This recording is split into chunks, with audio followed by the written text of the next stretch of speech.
Screen Heroes. My name is Ray, and I am one of your weekly hosts.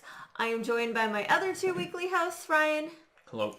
And Derek. Hi, everybody. Just scooting my chair in here a little bit. You're both very lovely tonight. Thank you for extra lovely, joining me. Or I said very. Right, I but said extra very, is that on top of the normal? No, just it's very lovely. Guys. You're lovely. I just want to be clear. This is the last live episode of Screen Heroes in 2018. Woo! We have one more episode that comes out after this, but it won't be live, and then we move into the new year. Happy New Year, guys. Yay.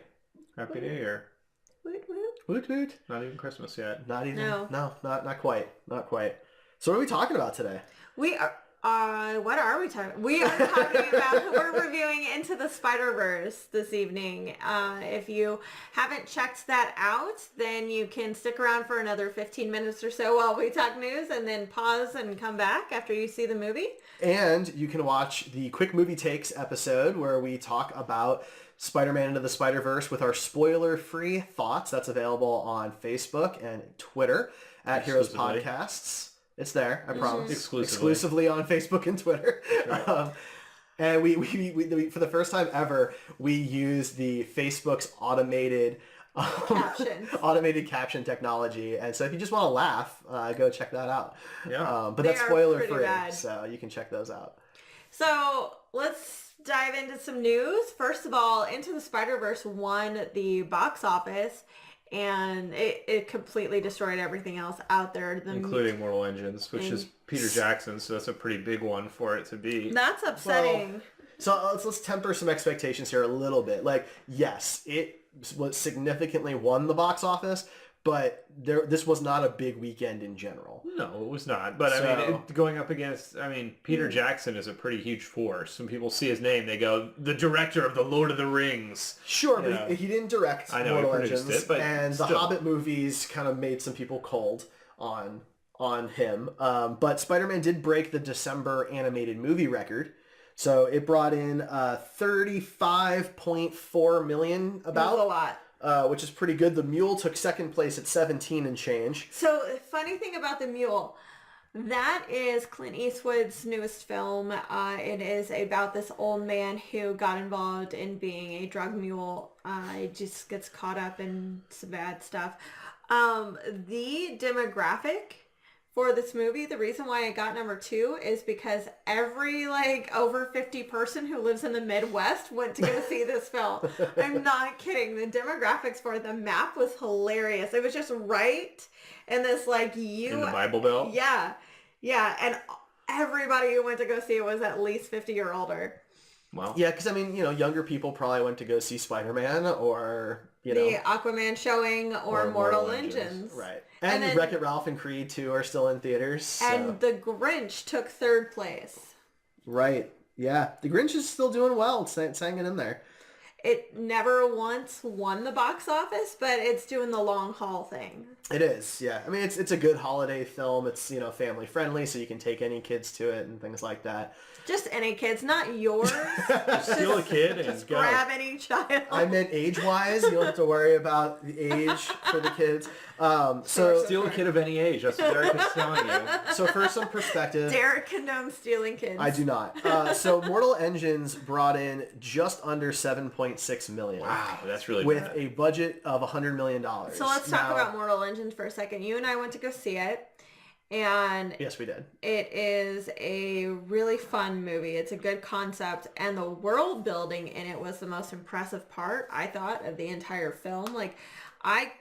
Peter Jackson's known for the big epics. I could sit there for 9 hours and watch this world. Maybe not these specific characters the entire 9 hours, break it up, but that world was really beautiful and fun and unique. Steampunky. Yeah, it was, but it's thousands of years in the future. They talk about us as the ancients. Us, right here, right now, the ancients. So, Yeah, I was impressed to find out its budget was only $100 million. Now, obviously, that's a lot of money, right?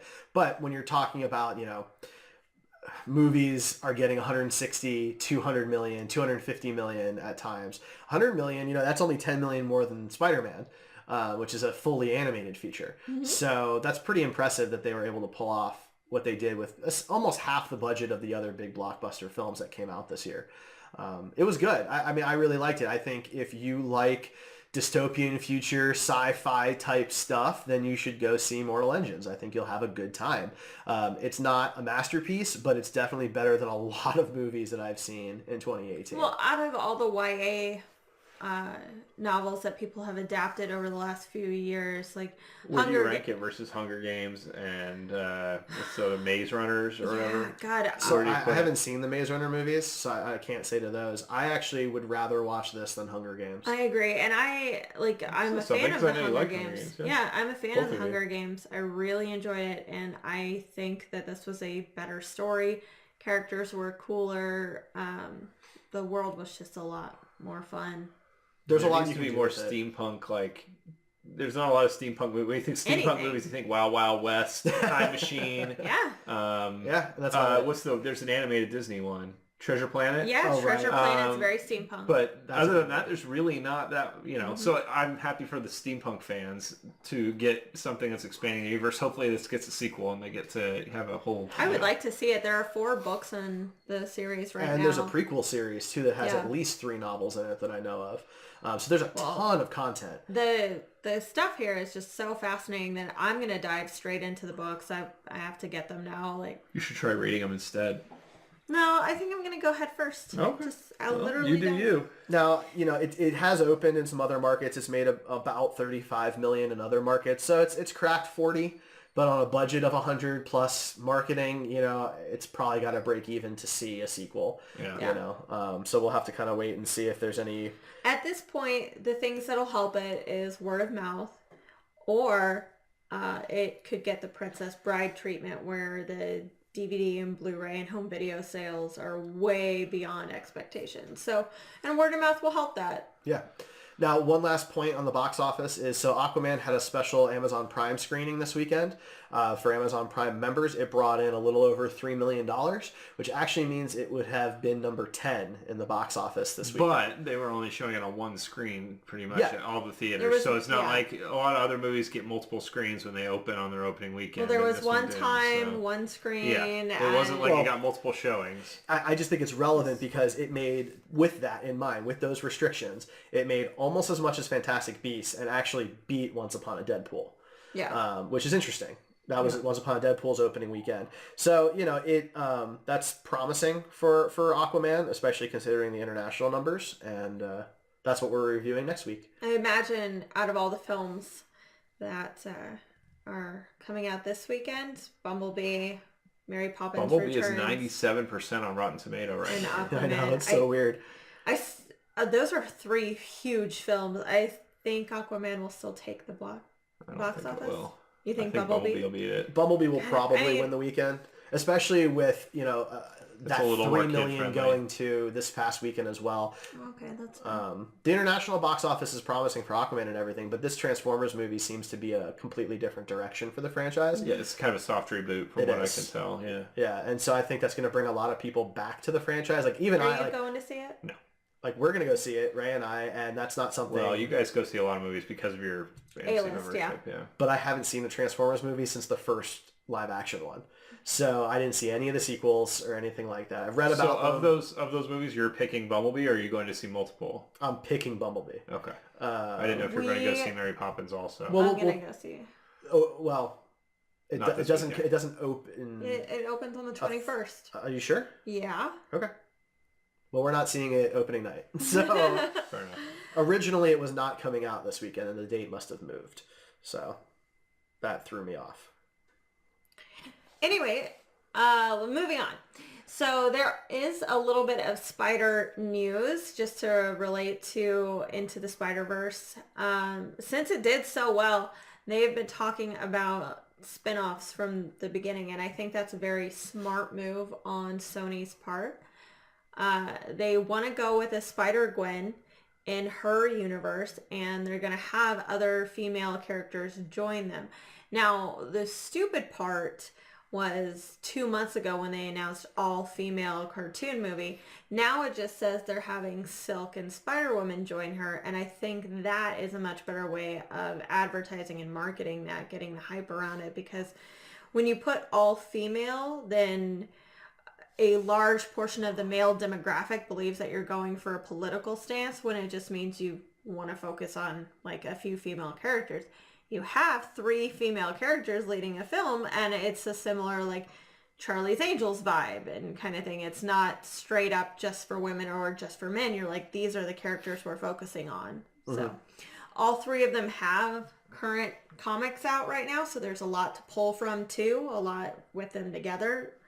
I think they could produce a fun story.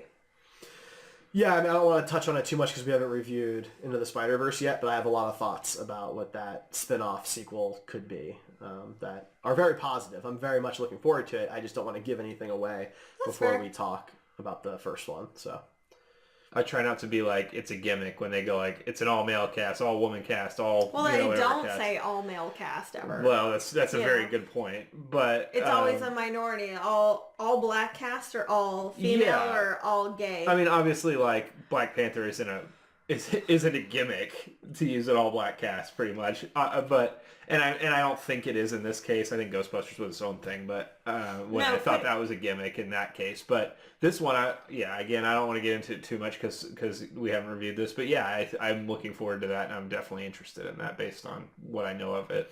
I just think clickbaity headlines need to stop putting all female or all. Yeah, it's a weird way of describing it. Like, just describe it as those characters rather than all female, because then that makes it seem like a gimmick versus when it really isn't. If you really think about it, the whole all female thing, like that's really difficult to do. You're really telling me not one male exists in that. Like that's just silly. And I'm sure they exist, but they're just not the leads. Now, what's really interesting about this is I guess this means that the lawsuit's been resolved because for a while Marvel Studios was trying to claim ownership to Spider-Woman because she's not originally part of the Spider-Verse. She's usually her own thing. She's in the Avengers usually. So there was some argument in court about whether or not Sony owned the rights to her or not because Sony owns the Spider-Verse. And Marvel Studios was claiming that excludes this one character. Which seems kind of weird based on the character's name. Well, that was the argument. The argument was that the name is the only thing that ties her to that, and everything else, she's her own standalone character that doesn't have strong connections to the others. Any stronger than any other non-Spider character does, you know? So it's like saying Batwoman is not property if you buy the Batman universe.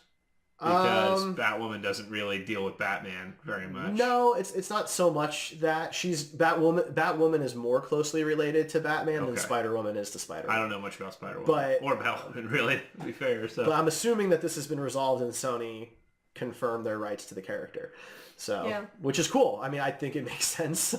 We don't need to split up the characters in any more complicated ways. So. And the comics have pushed her towards that anyway. She's had more interaction over the last 2 years with the Spider people and not just the Avengers. But she is still Carol Danvers' best friend and still hangs out with the Avengers a lot. So they haven't like completely manipulated the character.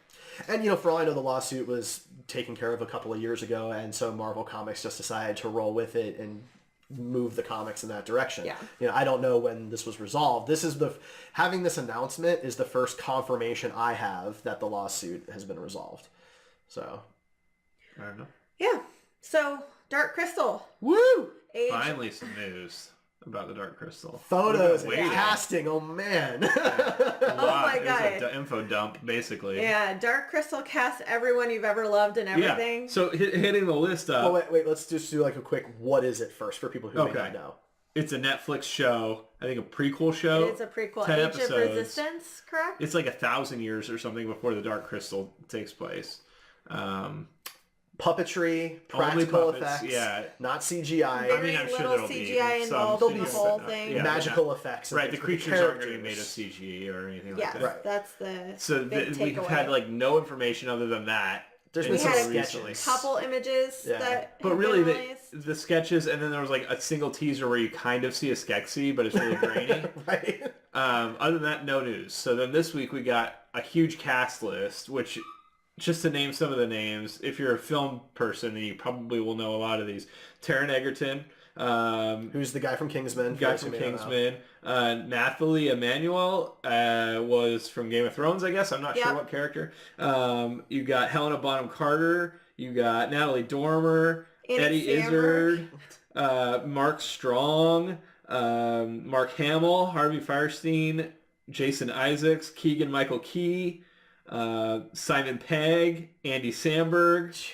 I mean, it's a loaded cast. Loaded. Like, I've already read this, and you repeating it still has the same It level blows of my mind impact. every way that all these people are involved in a Henson property. Like, these are, a lot of these actors have never worked together. A lot of these are big time actors. To be fair, in they're probably films. not working together here either. You know what I mean, though, But yeah, right? Like, on the same property. you've got people who have been Star Wars, Game of Thrones, Harry Potter, Star Trek, SNL, Brooklyn Nine-Nine. Like, these are big time people. It's really exciting. It shows that Netflix is not screwing around. Yeah. And I think that every year Netflix proves himself more and more that they're throwing everything they possibly can to make quality content. But are they going to be able to keep up that cast list? If they, you know what I mean? Like if they get a season 2 or something. Because There's no way every single one of these characters is playing a lead. There's no That's way true. that every single one of these cast members are sticking around for the entire time. You know, some of them may only be in one episode. We don't know the level of dedication from them or the level of content. All we know is that everything about the show proves that they are trying. Mm-hmm. They know they have that card stacked against them. They've seen what happens just when people revisit the Muppets well, let alone anything else Henson. Yeah. Yeah, They also- sorry. Go ahead. This is a tricky thing to do, right? I mean, the Dark Crystal is a unique IP. It's a dark puppet universe. That didn't really make much money No. when it first came out. I mean, it's kind of gained cult popularity. Yeah, I mean, the only other thing off the top of my head that's even remotely related is Labyrinth. And they're both Henson properties. Right. But like, you know, even other Henson stuff is much brighter and happier, you know, Right. type stuff. Like this is, I mean, Dark Crystal is one of my favorite movies. I love the Dark Crystal. So the fact that they're taking it so seriously, that it is a focus on practical puppetry, that they are bringing in solid actors, many of which are voice actors. Right. You know, I mean, Mark Hamill is like the king of voice acting. He's one of You few, know? yeah. Like it's just super exciting. They released some stills. We got to see the three main characters. I mean, three Gelflings. 3 Gelflings. We got to see 1 Skeksis. Well, yeah, but that was from the teaser, wasn't it? Or something like I that. thought it was a new high-res Was it? image. I don't remember. That one that you sent was not high res. That one that I sent was not high res. It was a poor quality, but there was high res versions of that photo. Okay. I mean, I think they look great. Sure. Proceed. I think, yeah. The jury's still out on Skeksis because I haven't seen a really clear photo That's of it. fair. But of the Gelflings, yeah, I'm very impressed. And a lot of people are like, I guess they're still ugly like they were originally. It's like, Screw you, this is dude. the character design. Like, you want them to change what they look like? I mean, come on. That's the Well, like, I take that personally offensive because for some reason I have been told that I look like Kira at least 7 times in my life. So, fuck you, random internet troll. look, they clearly look like Gelflings. There's Yeah. no Yeah. question what they're supposed I to love be. how there's different skin tones too. Like that one is green, and that's really pretty to look I like at. that. I just like that there's so much difference in the characters because Kira and Jen had a lot of similarities. They Like, did. and I mean, they were obviously gene made the pool. same way and the same skin material and like all this other stuff. These actually look like they have real skin. Like, obviously, the advances have been made, and part of me kind of wishes that they would have done it the same way that they did the originals. But I realize that things have to change, and nobody's going to watch a Dark Crystal Netflix show other than me that would be using puppets styled in the 80s. You know what I mean? So I know that they had to go this route, and I think that they did a really good job. I think that they're instantly recognizable. They are. They have different hair. The hair Yeah. styles are all very different, very intricate. You know, there's the paint application is beautiful. I just think that there's whether or not the series is good, I think that they'll probably win some awards for character design. They should. Yeah. For sure. I mean, you know, one thing to consider here is, you know, back in the day when the Dark Crystal was made, much in the way 82. the original Star Wars movies were made, most of that stuff that was practical effects were hacks. things that were thrown together at the last minute because they had to find a way to make it work. And Asteroid shoes. I mean, there's asteroids that were potatoes, right? There's jokes Yeah. about that kind of stuff. But it's true, though. They had scraps to work with a lot of the time. The cool thing now is we have people who grew up on the Dark Crystal that love and respect it, but now have a large sum of money to make legitimate components to build these things. And so, yeah, there's that little bit of it's not going to quite look the same. But, I'll say the same thing I say to all my fellow Trekkie fans about Discovery is that you don't want cardboard and styrofoam. Yeah. It just won't hold Then up. you complain about that. And I get that. I'm not trying to say that I'm not going to like this because it's... It speaks to me, though, right? Because I love a lot of this old stuff, too, and it's sometimes hard to reconcile the new looks, but this case, it just looks really solid. The other thing about the Dark Crystal you were talking about, what makes it unique, being a dark puppet and all that, is that Jim Henson made this entire practical world. There was not one human actor in the movie. It was all puppets, all every little creature in the background had somebody puppeteering it. Everything had its own story to him, and a lot of it is notated in some of the books that have come out about it. But I mean, you don't see that level of world building anymore. It just doesn't happen, and I'm not sure that they'll go to those extremes with this. I kind of hope they do, but I won't be mad if they don't, because Jim Henson is a once in a generation type person, and they don't have. There is no. Brian Henson is not Jim Henson. Happy Time Murders prove that. Yeah. No, I think you're absolutely right. And, from what I can tell, the people who are helming this project certainly are trying their best, but they're not Jim Henson, right? Just, that's important to keep in mind. Some of these creators are iconic because of what their sight was, what they could pull from their heads and put out into the real world that nobody else can pull off. Right. And a lot of drugs. I mean, I'm sure that helped. Yeah. I'm not saying there's not a lot of drugs involved with this, because there probably is. No, I mean... They had a cocaine budget, so I mean... I'm sure, yeah. A different time. It was a different world. That was the era that got us, the Rocky Horror Picture Show and Clue. Right. So, exactly. Yeah, it's Carrie Fisher employed. Right, it's a different era. But yeah, I mean, very promising stuff. I'm really looking forward to seeing more. So. Yeah. We had the CW Elseworlds crossover last week. I know you guys haven't watched it. Does it matter? The whole world spoiled. What? So it is not all spoiled for me? No, not everything is spoiled. They haven't had everything spoiled. But what's next happened? year is. Immediately, the CW and every news site out there released that next year's crossover is going to be Crisis on Infinite Earth. Which they definitely, during the crossover hint, you get a lot of hints that that's what it's going to be. They talk about the crisis, but there's been multiple DC crises in the comic. That's true. Crises, if you will, in the comic book. That is how you say that word. So, Crisis. How dare you? Did you guys just break up? Did you guys just break up? He said I can't even. Look, we've done a lot of these episodes, all right? Did we ever talk about the Avengers trailer? Oh, Endgame. I guess we Yeah. didn't because of the Screen Hero Awards. We did not talk about Endgame.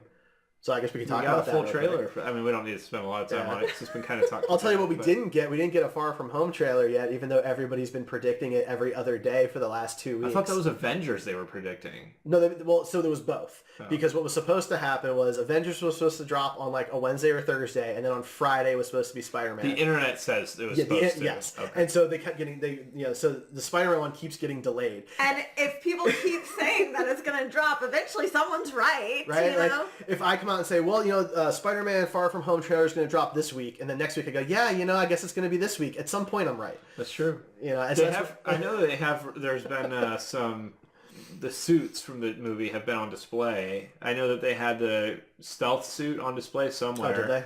Yeah, there's very clear pictures of it because it was on display. People could take pictures of it. So that's been shown already.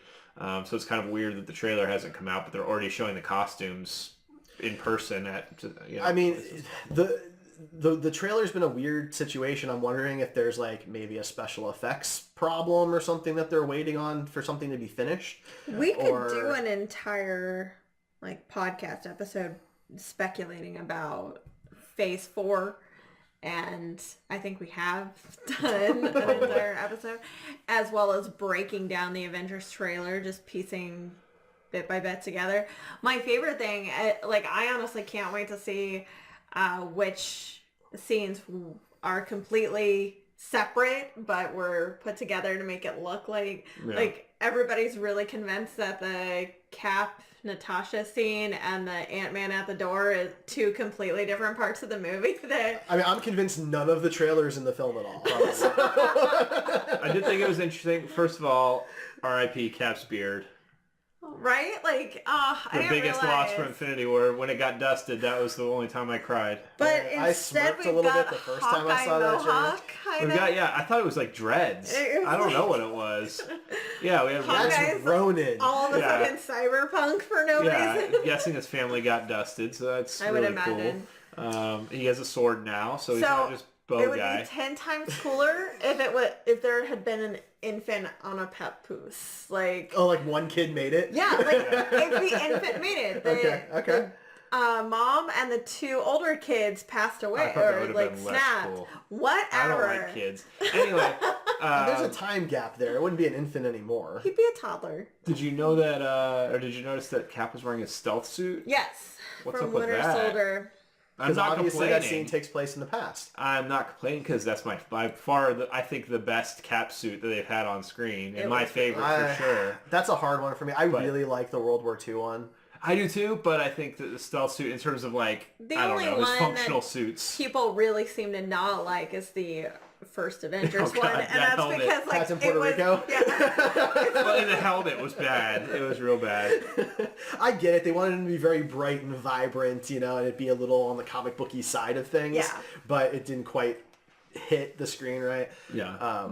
He didn't look out of place. It's just he didn't look as good as what we've seen him. Right. So It was a step back Yeah. from his own movie, because the World War II suit looks really really good, great, and then the yeah. Winter Soldier cell suit looks really good, and you have this other one in the It's middle. just random. Yeah. Yeah. Someone made a weird condom head that he's got the helmet on.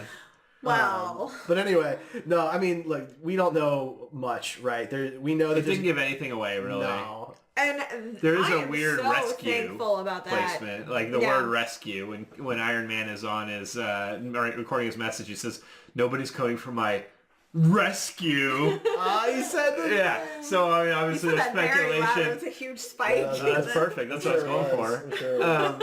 So obviously, people think that Rescue is Pepper Potts in the Yeah. Iron Man suit is going to be the one that comes and saves him, but that doesn't really make much That would sense be to me. cool. So It would be cool if she showed up at the end. We all know it's that. probably going to be Captain yeah. Marvel that saves. If anybody saves him, who's going to be in outer space? Captain Marvel. Come I mean, on. there could still be like Nebula should be around somewhere. Nebula should be What's in that she ship doing? with him. Yeah, what's she doing? Nebula He and made Tony a should be in arc the ship reactor together. with a box of scraps in a cave. So She- Now he's just can sending voicemails. With his Yeah. Catch helmet. her arm. he can't find on a spaceship enough stuff to like It's propel a himself to Earth. walkie-talkie, sir. There's not enough nanobots to like shoot a little fart jet out to at least kind of send it towards Earth. I don't know. The whole trailer was just kind of funny to me because like it tells you so little. Yeah. And we already know that the Infinity War trailers were misdirections I to mean, begin with. it Like, tells us a lot. Thor's album's gonna drop 8 soon. Mile. He's gonna cross 8 miles in one day, and I'm mad at Friggin' myself for not. spaghetti. I'm so mad at myself for not having that thought when I saw the trailer because it's so obvious. But like even like the title Endgame was the first title that everybody guessed, and everyone's like, no, that's not it, guys. the we Russo promise." brothers came out. Yeah, they were like, that's not it. the title was never spoken in another movie. Okay, guys. It's only been spoken at least twice. Yeah. I can think of 2 times. So you're right. Avengers Endgame was never said. Right. Those 2 words next to each other were never said. Yeah, so now they're totally untrustworthy. So Right. I mean, that's you the know. thing, right? And, like, I don't necessarily want to know. I want to be Right. surprised. Part of my problem with Infinity War, if you listen to our review, is that, like, it doesn't feel like any shock and surprise to me because we have all of this information all the time. I would have rather them just gone on the viral push of the movie and not done a trailer. Yeah. Released a vague poster that just, had the cool Avengers logo without even a title. Just call it Avengers and be done with it. Even then, people are still gonna completely demolish it. I have heard so many arguments about what the purple light means. Is the purple light behind the Avengers logo? Thanos dying and like shut the fuck Oh my God. up. Not everything Like, has meaning. You are reaching here. All right, I want It is a kinda cool. black poster. The Avengers thing disintegrating and then coming back together at the end, though, I thought was cool. It's Symbolism, right? I guess, but we don't know. We assume so. I was actually hoping it was going to be called like Disassembled or something like that. I was hoping it was going to be called The Last Avenger. Reassemble. See, that's the problem. Like, reassembled would have given too much away, right? You don't want to call it reassembled. Literally. You know, right? Like, you don't want to do They're that. like Legos. You're just kind of, here's Cap and Iron Man. Oh my God. Yeah, I want this, since they've already released it, I don't want any more, right? The poster's fine. They're going to release more. I know, but I don't want any more.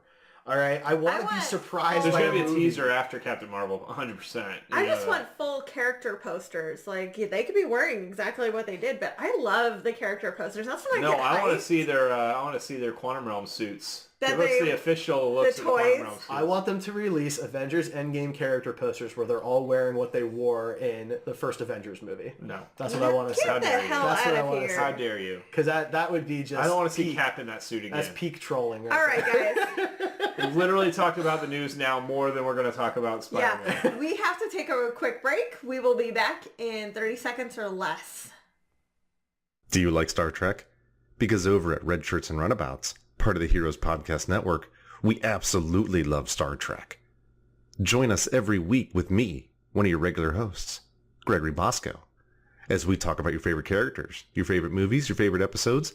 We even respond to some of your comments on Twitter and Facebook, at least those that are appropriate for us to talk about online, every Friday.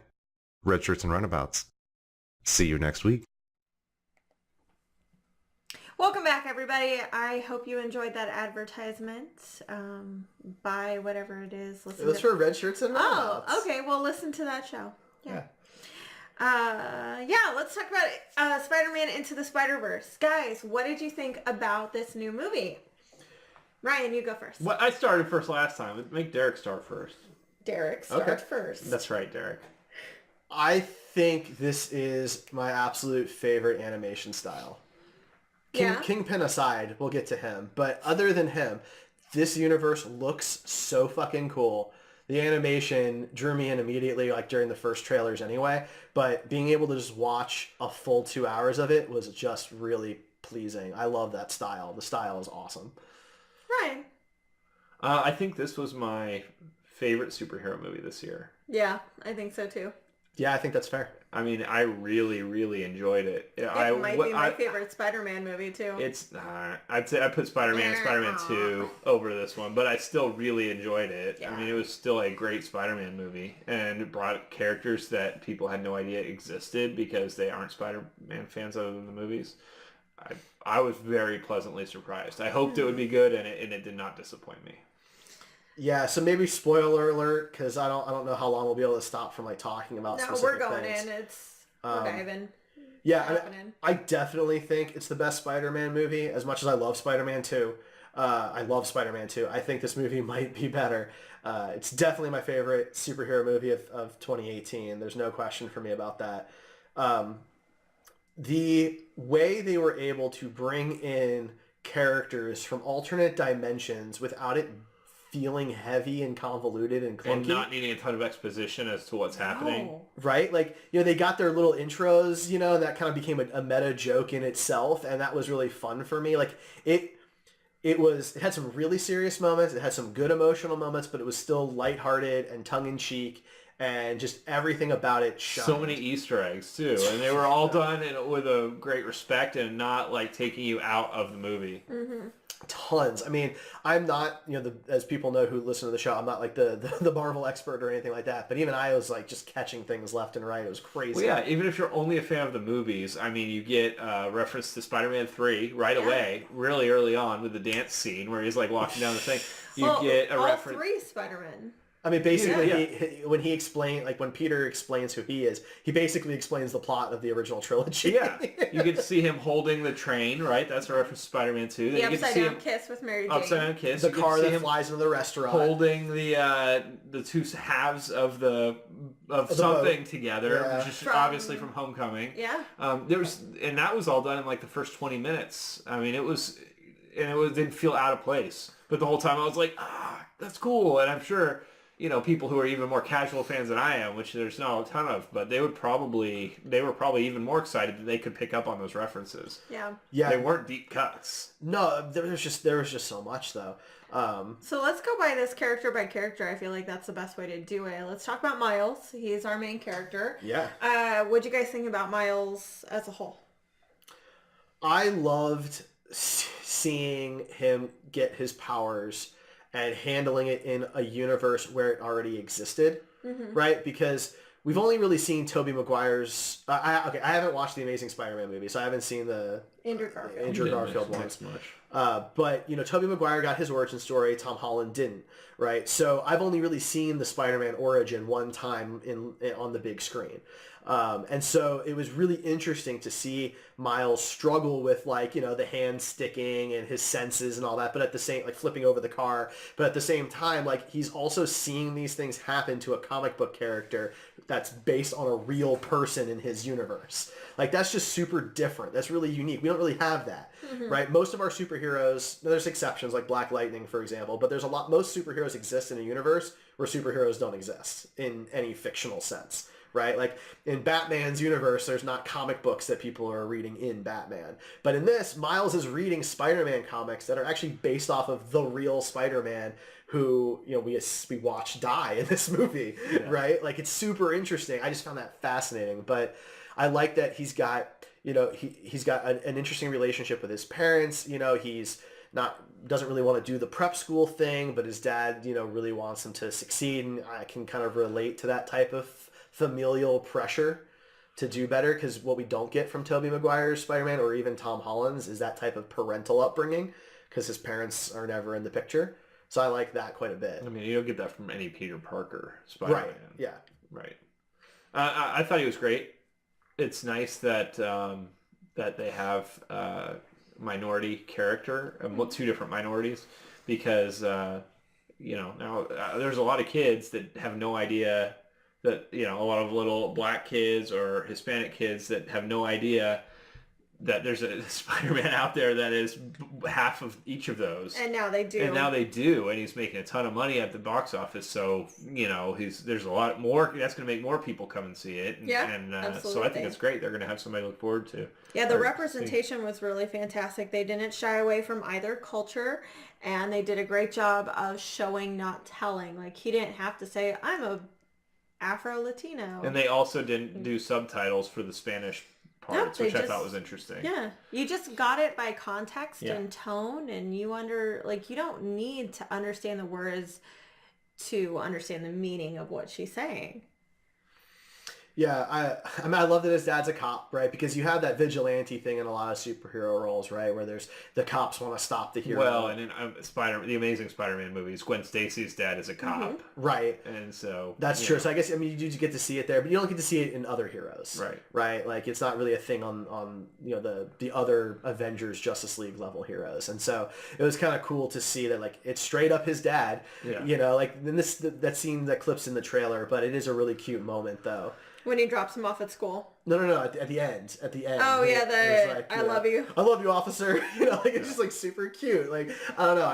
It's a good moment. The personality of Miles is just, it just feels good. It feels real. Yeah. He just feels like a normal kid. It's authentic, but it's also it's not immature, but it's definitely young. There's a youthfulness to him as opposed to Jake Johnson's Spider-Man.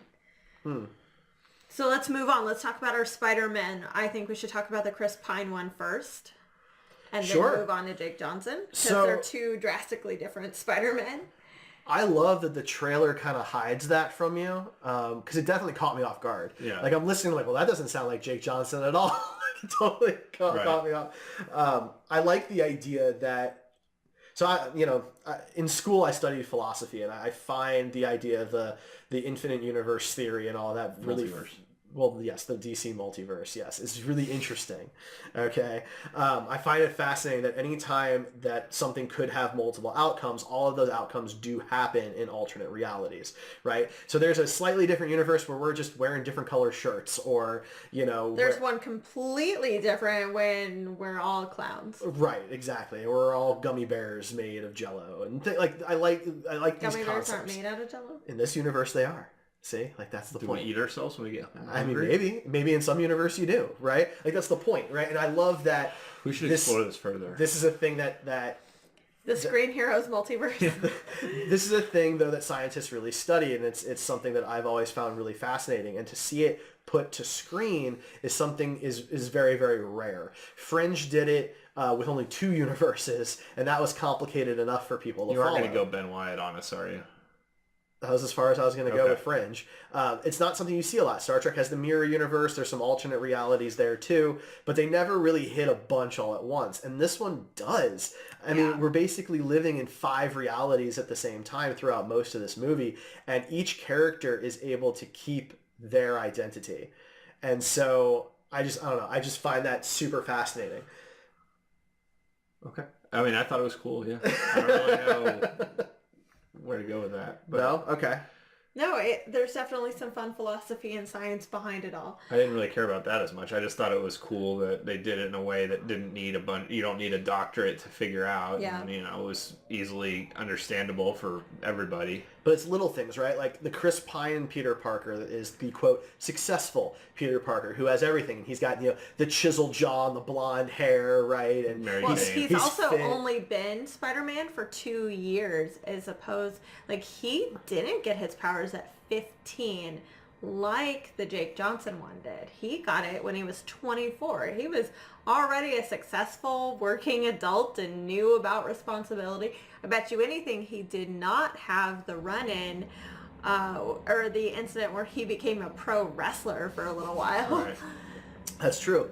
But then you have the Jake Johnson Peter Parker who's, he's kind of the one most of us are probably used to thinking of when you think of Peter Parker, who doesn't necessarily have the best luck, and he's always short on money because he doesn't really have a great full-time job, and, he and Mary Jane don't always work out, and in this case they didn't. John Romita Jr. said when he was writing Spider-Man, everybody always asked him who was his favorite Spider-Man villain to write, and he said the universe, because the universe hates Peter Parker. And that is definitely Jake Johnson's Spider-Man. The universe hates him, man. And that, I think, I like those differences, right? His hair is a little bit different. He's wearing sweatpants. Well, that's because his legs the legs in his suit are all jacked up.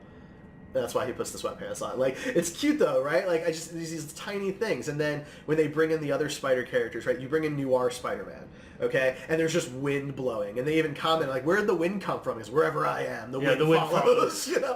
And having Nicolas Cage voice that It was pretty perfect. perfect. It's really hard for that performance, that character, not to steal the show for me. And it did for me, because I'm a huge Nicolas Cage fan already, yeah. Well, the fact that Penny Parker was animated as if she was in a standard anime, and John Mulaney is Peter Porker. Like he was, Peter Parker. Looney Tunes. straight out of Looney Tunes. Straight up. So good. All 3 of them having different animation styles was pretty on the nose in Yeah, and if you watch our talent and One Punch creativity. Man review, and me and Derek did a One Punch Man review. I was there. I didn't have much to say, but I was. Oh, were you on that one? Yeah, it was. You never know. Yeah, you could listen to it, and she could not be there. But one of my favorite things about One Punch Man is the use of the different animation styles and the statement that actually, about the statement that the animation style is making. And I think that they did a lot of that with this too. You got whole different personality types based on how the character was drawn. You could look at that character and go, this is the personality type this character is probably going to have based on the art I'm looking at. And it was, and they did a really good job with that. I respect that. The Noir one, I think, is for me the most interesting because He's always black and white. always in grayscale, right? And they even comment on it. And then what do you do with that? So the writers have this character who's a monotone character in this incredibly vibrant, sophisticated animated world. And what do they think about? A Rubik's Cube. Right. And that is the funniest fucking thing to me. Yeah, he's going to take that back to his universe. Yeah. Yeah, that was so good. Like, just like he's trying to solve it on the couch. He's like asking which color. Like, it's just one of those small notes that helps show the fish out of water because these people aren't home. Right. The only person who's home here is Miles, and he's not really home because he just got his powers yesterday. Right. You know, so all of these characters, all of our heroes are fish out of water in the entire movie, and it's super Except the only one that didn't really seem like a fish out of water was Gwen Stacy. Yeah. She seemed like she pretty much had it together So the yeah, whole time. let's talk about Spider-Woman because in this one Is she Spider-Woman? I don't. Yeah, I was going to bring she that up is. earlier, but I don't. In her universe, I've Peter always heard her Parker referred to as died. Spider-Gwen. That's all I've always heard her referred to because Spider-Woman is her own character. Mm-hmm. So a couple different confusing things. Spider-Woman is her own character, and there's been 4 different versions, but Jessica Drew is kind of the go-to. When Spider-Gwen came out, the fans named her first, and they just kind of had to go with it. So the comic was called that because that's what the fans called her. It was called But Spider-Gwen? It was called Spider-Gwen.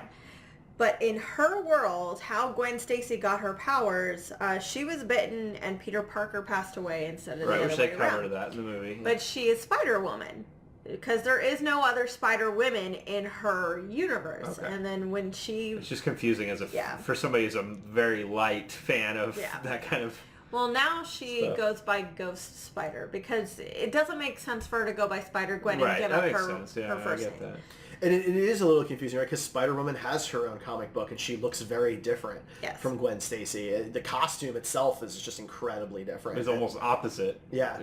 I mean... So it can be really confusing. But, I mean, her character was super cool. I love that haircut that she ends up with in the movie. That's like, I don't know, I just love that. I thought He's really attracted to it. Apparently I am. Like, he likes the Natalie Dormer, I think, isn't that what the yeah, I guess. haircut Yeah, is? she looked good with that too. Yeah. No, the character was super cool, right? She's the only one who kind of has it together because the only other experienced Spider-Man from a relatively normal universe is the Jake Johnson one, who's the down on your luck Spider-Man. Yeah. Right. The other 3 are so removed from Miles' reality that they never really fit in. Yeah. Gwen can do that. Like, she's a student. She's a scientist. She can just fit in because her reality... She can blend in. Yes, exactly. Yeah. So I like that aspect of it. I kind of wish we had been able to see a little bit more from Peter Parker and Penny Parker. I was actually fine with the amount that they were given. I thought if it was any more, it would have started to get a little more convoluted. You think so? And I don't know. I thought it was pretty perfect the way it was. Those aren't popular characters. No. Not a lot of people are going to go, I relate to Peter Parker. So they don't need the development. With how much they were in it. Like they gave them backstories and let them have their moments in both. The way they did the action backstories scenes. was interesting too, where they were like, for the fifth and final time, this is my story or whatever. I thought that was great. And Miles at the end where he's like, all right guys, you know the deal. And then at the very, very end, they did the same thing with the end credits guy. Yeah. Spider-Man 2099. I did like that Peter Parker got to use Looney Tune type physics during the battle sequences. Yes. Toon Force. Because like that's something that you don't get to normally see in a comic book superhero thing, especially in the 21st century with the more hyper realistic If I superhero could, stuff. I'd give you guys materialized hammers out of nowhere all the I time. appreciate that. Like the anvil thing was just, that's so spot on Looney Tunes, and who else can do that? There's no other character that can pull that off. Not in the Marvel universe. I mean, DC Universe doesn't really have that either. They have the Zoo Crew, but they're not that toony. No. So like this is a unique thing. I mean, Squirrel Girl can pull that off, probably. Maybe. But anyway, continue. Your point still remains. Right? Like, it's just, I like that they were all given an opportunity to do things totally separate from what the person from that timeline is supposed to be able to do. Right. I just thought that was really interesting. So even though they're not in their own realities, their own universes, they're able to bring part of their universe over. Yeah. Let's talk about the villains. Let's talk about Kingpin and Doc Ock and Prowler. So Prowler was cool. Ali, he is such a good freaking actor. I didn't know he was in this, so that was really cool to find out. I'm a little sad that they killed him off. I know that's kind of part of the character and the journey of Miles, but I feel like you could have probably stretched that into a different film. I don't know. It's just, you have to have some tragedy for Miles. I just really hope they don't do it to Donald Glover. Oh, jeez, right? I think If you don't remember, Donald Glover plays Aaron Morales in Homecoming. Homecoming. Yeah, I'm not sure most people caught that. It's a pretty quick moment, but no, my only problem with the movie is the design of Kingpin. It's the only thing that seems to not make any sense in that universe. I liked Kingpin's design. The whole point of his character in the comic books is that he's just a huge freaking guy that's supposed to tower over everybody. And I thought, how do you do that in an animated universe and really make it come across screen? And there were people that laughed every time he came on screen in my theater. Oh, that's rude. That's not cool. And so, I mean, I get that it didn't work for a lot of people. I didn't have an issue with it. I thought it suited the style and what the character represents. I thought that was fine. Personally, it didn't bother me that much. I think it just went too far. It moved away from fitting because it felt like I was waiting to find out that he's a Kingpin from a different reality, and that's why his animation style is different. Oh. Because they gave me that expectation with the other characters, right? The other Spider people look different because they're from different realities. So I actually thought it looked like the vampire characters in Venture Brothers. He totally reminded That's me kind of of them. funny, actually. He looked like a refrigerator with a head. He did. Which is kind of how Kingpin is supposed to look. But it was just over. It was too exaggerated for me, is all. Okay. I mean, I know the Kingpin character is supposed to be the larger than life guy, but it went a little too far for me. So Doc Ock was my favorite villain. She was cool. I love the way that her... Is there a female Doc Ock in the comics? In Miles' universe, yeah. Oh, is there? Okay. Yeah. I didn't know if that was an actual thing or if they just went that route. Nope, in Miles' universe, she's female. Yeah. I like how they remind us throughout this whole thing that Miles' universe is not our universe. It's not Marvel 616. That's Jake Johnson's universe. That's where we belong. Mm-hmm. So I liked her reveal. It was so interesting. And, you find out she's kind of this sadistic person who likes torturing subjects and watching them die very slowly. Like, you think she just might be manipulated into working for Kingpin. Like, he's using her. And no, she's in this. And I loved the line. Like, I really fixated on the line. Like, no, my friends call me Liv. My enemies call me Doc Ock. That was a good line. Yeah. And, well, yeah, the whole reveal was good because I had no idea. Yeah. I mean, it was a surprise for me. I have no idea that there was a female Doc Ock in the comics or in Miles' universe. So I wasn't expecting that at all. Yeah, I mean, I don't have a ton to say about the villains, but that you guys haven't already said. But yeah, I liked her, and I liked Kingpin, and I liked Prowler. I thought that was all interesting. I didn't realize that Prowler was going to be his uncle. Is that what it is? Mm-hmm. I don't know. Literally, I knew Miles Morales, and I know he's Spider-Man, and that's all I know about him. So all of this stuff was very new to me, which is maybe why I enjoyed it more. Oh, I absolutely loved it. Like, I'm nitpicking here. No. I'm not saying loved it more to you. I meant loved it more than like a character I'm very familiar with. Oh, okay. Gotcha. Soundtrack was super cool. Really enjoyed the soundtrack. Oh my god, the soundtrack was brilliant. Score was really solid too. I'm actually a little frustrated because as we move on technologically, the ability to just buy CDs is becoming more and more difficult. And so being able to snag the soundtrack and the score to this movie, as well as Aquaman, when we talk about that next week, it's really difficult to get them.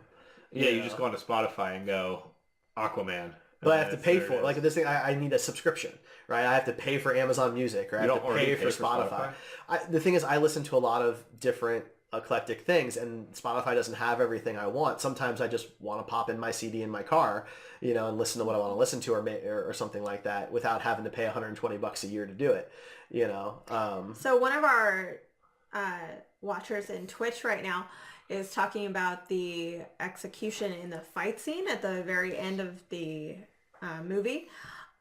And I have to agree, the colors were impressive. Everything from watching Miles' universe collapse in on itself after everybody's gone, and then watching everybody leave, and each exit was a different color and different mood.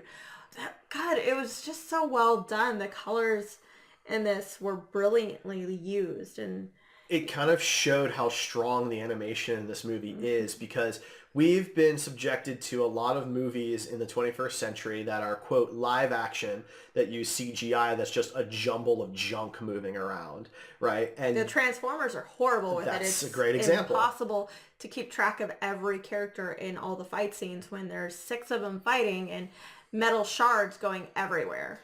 It's another good, that's a great example of it. And in this case, we have a movie that I think had a more complicated job to pull off and did it so well. Everything was discernible.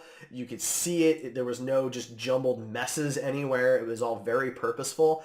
And it showed that this animation style is something very unique that I think could be the future of animation. Sony is kicking ass. Tetris and Tacos has a point. Disney makes very cookie cutter superhero films. We could probably sit here and detail out just exactly how Captain Marvel is going to play out, and most likely we will not be wrong. We'll have 75% of the movie kind of detailed out, and a few things might surprise us, but we know how Marvel movies are.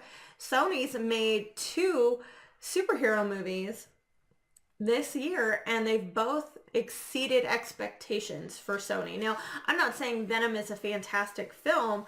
I'm saying I enjoyed it, and it's dominated the box office. I mean, that's the key, right? Like, people can dog on Sony's library all they want, but this year they're making good decisions. These 2 movies are doing incredibly well, and Venom, I think the problem with Venom is it just wasn't what people were expecting it to be. But here it is crossing the $850 million mark for a solo origin story. It's a shame that they canceled Black and Silver before we even got to see anything for it. Like, I think they should go back and try and do a Black Cat and Silver Sable movie. Now, I don't know. Those characters have very little to do with each other. They rarely come across each other. Silver Sable is used so few and far between that, like, maybe just make a Black Cat film. But well, some of it is, I think, the ways Venom and Into the Spider-Verse were successful were basically opposites of each other. Venom decided to just kind of throw the comic book canon to the wind and write their own story. And because of that, we all got kind of something we weren't expecting. On the flip side, Into the Spider-Verse decided to dive so hard into the comic book universe that they gave us probably the most comic booky movie ever made. Yeah. It was so ambitious to do what this movie does. No one else has had the guts to try and pull off something like this with 5 different timelines that coexist with different animation styles, tones, music. Like, no one's done that. Right. Because it's really risky. Like, I can't believe that anybody tried to pull it off, let alone doing it so well. Right. So I will say this before we go. We haven't talked about this, but I was not emotionally ready for that Stan Lee cameo. Yeah, it hit me right away. As soon as his first line was, "I'm gonna miss you," or something along those lines, and I was like, "Oh my god!" Like, I haven't gotten choked up about the Stan Lee thing at all, but then I immediately took a sharp breath and went, "Oh my god!" And they filmed this, and he did. Nobody knew. The 3 of us are kind of burdened by knowledge sometimes, and when we know Stan Lee's history to a certain degree, and when his wife passed away last year, we kind of all knew that something was going to happen, and he retired, and then he unretired, and all this stuff came out about so much. It sounded like he was in some really bad hands for a while, like his managers and handlers, and it sounded like he was at risk. So I was really upset when he passed, of course, but seeing him in this, oh my gosh, it was a bit more emotional than I was expecting. Like, I didn't know there was supposed to be a Stan Lee cameo, so it was. I hadn't even thought about it. Like, it caught me off guard. That was the thing. Like, once it happened, I was like, well, of course he had a cameo in this, right? But then at the same time, like, I wasn't thinking it was going to happen. So yeah, it definitely caught me off guard, and it being the very first, it's the first thing we've seen him do since he died. And so that's a big moment, and it was a good moment. I kind of wish that this was going to be his last one. I have a feeling that they probably recorded something for Avengers and for Captain Marvel. Yeah. I believe he actually recorded more than that. Okay. Well, I kind of hoped that it would end with this one, because the way they wrote it unintentionally was perfect. So beautiful for what it was. Now he also did one for the Spider-Man video game that just came out as well, which I haven't played the game yet, but I watched that bit. It's really good too, actually. So Sony's doing a good job right now, I gotta say. All their past Spider-Man Marvel mistakes may be well behind them at this point. It makes me a little sad that they don't have more IP, but if this is the direction they want to go with Spider-Man, I'm all for it. I want to watch more Spider-Man cartoons. I want to watch more Spider-Man live action films. Bring it on. Yeah, absolutely. And, we were talking earlier, we've already got sequels and spin-offs basically confirmed for this one, which is not surprising. I mean, its reception has been so positive that even though, 35 million doesn't sound like a lot, it is the December record for an opening animation film. And it did make already more than a third of its budget. And it is very rare when a non-Disney animated film takes the box office. It does not happen often. And it's a busy month. It had other movies to contend with. And it will have more this coming weekend. December is pretty stacked. Thanksgiving was pretty stacked. So you have a lot of choices when you go to the movies right now. But this is probably the best thing in theaters. So I think it's only the second or third movie I'm going to give an A to this year. Yeah, I mean, we've seen a lot of movies so far this year. I think we're at 27 or 28. I think I gave Bohemian Rhapsody an A, and I think I gave Won't You Be My Neighbor an A. So, and this one is also going to get an A from me. Yeah, I definitely would say that this is my favorite movie of the year. Not necessarily saying it's the objectively best necessarily. That's a difficult question, but I think it's my favorite. I can say that. Yeah. Like I said, it's definitely my favorite superhero movie. I don't know if it's my favorite movie of the year. I don't know. I can't really think of anything that would beat it, to be honest. That's the thing. It probably is then. Right. Our first episode of 2019 will be talking about our favorite. That's true. Yeah, we'll be looking back. Yeah. It's a good point. That's a good point because we'll be kicking off the year with our 2019 predictions and 2018 look back. Yeah.